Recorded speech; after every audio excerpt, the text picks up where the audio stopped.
Bu esa bizda солнцезащитный stikimiz SPF 50 leta. Bu quyosh nurlaridan saqlaydi.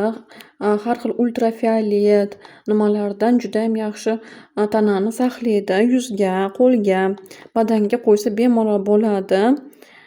И hech qanaqa plyonka qoldirmaydi. И har xil oq nimalar qoldirmaydi, sletlar. И hech qachon mana не смывается морской водой. Mana suvlarga, mana morega borsanglar yoki basseynlarga borsanglar nima bo'lmaydi, uchib ketmaydi. Не смывается.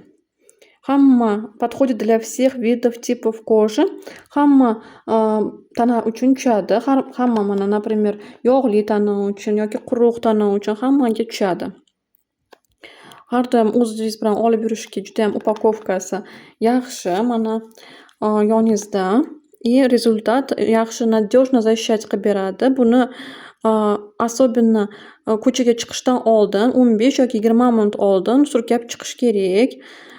Чтобы effekti 2 soatgacha turadi. И yana har 2 soatda обновлять qilsanglar bo'ladi surkab. Mana buni hozir men ochib ko'rsataman, raspakovka qilib. Mana plyonkalarda kelgan.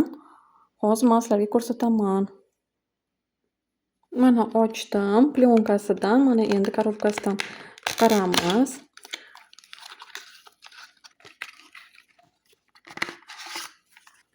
Mana sumkalaringizga solib yursanglar bo'ladi. Yozda baribir SPF ga kerak bo'ladi. Har bitta qizlarimizga, ayollarga judayam yaxshi защищать qilib beradi tanani. Yuzda, qo'lda mana. Mana bunaqa stikerda men ko'rsataman hozir mana. Mana har xil oq nimalar qoldirmaydi. Mana. Judayam zo'r, увлажнять ham qilib beradi. Makiyajdan oldin ham surkasanglar bo'ladi. Xuddi baza под макияж bo'ladi. Judayam zo'r.